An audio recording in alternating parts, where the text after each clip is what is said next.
We have a mission statement that we had when we started. It'll be 5 years, by the way, next month. 5 years ago we started here. Our mission statement then was two fat guys trying to get to heaven. That would be Tim and I. And but now we're going to have to change it because we've both lost 100 pounds. Some of you guys are looking at us. We still weigh about 300 pounds. They're going, they lost 100 pounds? Man, they must have been fat. Yeah, well, you wait till next year when we lose another 100 pounds. And we're so cool, you know. We're talking about getting some real suits, you know, putting on a real fancy preacher suit. Never mind, I don't think I'll do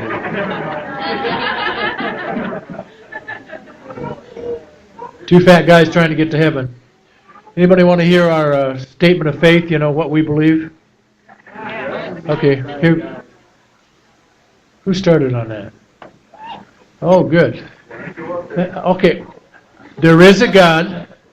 He knows your name, and He wants to talk. That's it. That is our statement of faith. That's the baseline truth that we work off of here.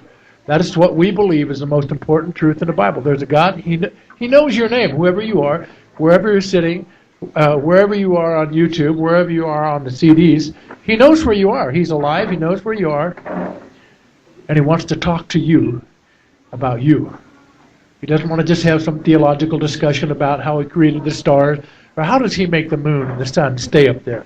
How does He do all that? That's not what He wants to talk about. He wants to talk about you, His plans for you, His design for your life, and how you and Him can work that out. That's what our statement of faith is about. If you have a Bible, I want you to turn to book of Galatians.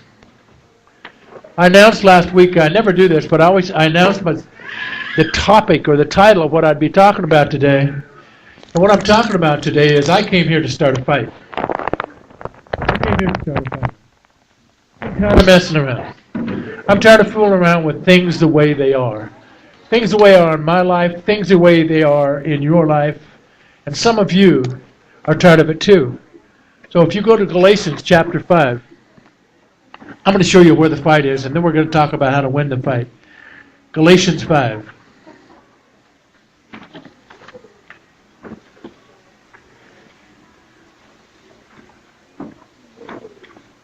Galatians 5. Verse 17. Think I need that already?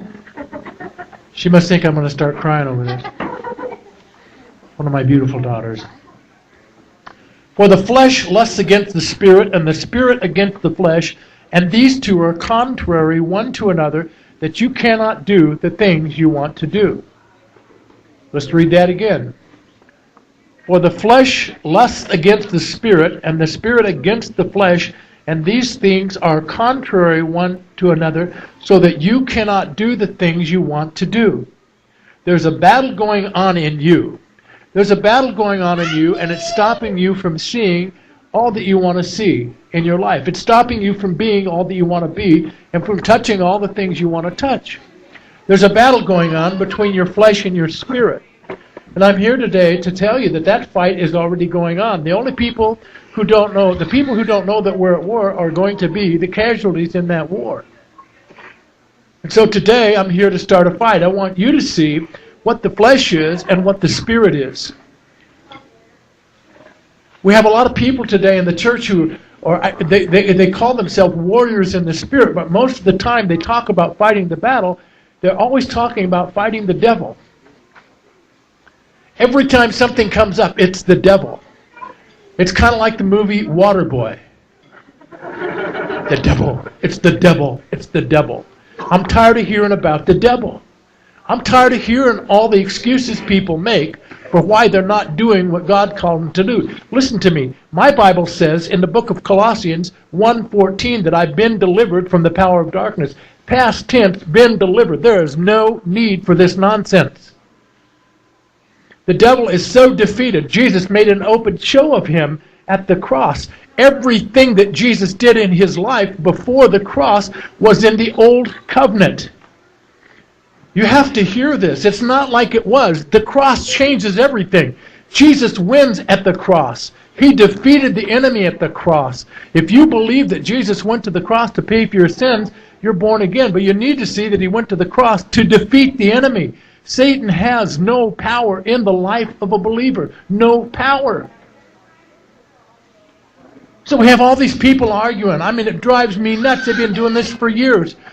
They ask me stupid questions. Do you think it's possible for a believer to have a demon? And my answer, do you think it's possible? Do you think it's possible for, they ask me, for a believer to be demon possessed? I tell them no. But I think it's possible for a demon to be believer possessed. What? I'm not doing word games. I'm just telling you there are people around who by their very attitude and the attention they give to demons have them all over the place. Demons love to be pointed out. I wish I wouldn't even say this because it gives them a little bit of attention. There are people who have, quote, deliverance ministries, and what they have is they have a circus of demons that follow them around and manifest, so it makes these guys look good, lifts them up. Oh, powerful person of God dealing with demons. You know what? It's stupid.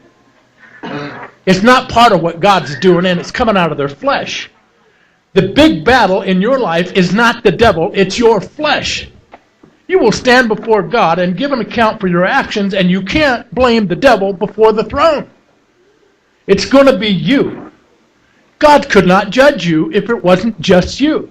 The book of James says, don't say when you're drawn away that you're tempted of God, because every man is drawn away by his own lust. Your own lust is the problem. The battle is in you. If there's anything that's demonic about what's going on is the devil has been successful in drawing away your attention from where the battle should really be. I came here to start a fight today. And the fight that I want to start is for you to get a handle on where your flesh is and what part of your life is coming out of your addiction to your flesh. It's because your flesh and your spirit are at war and you can't do the things that God called you to do because your flesh is rising up and winning the battle. So what is the flesh? Look at verse 19.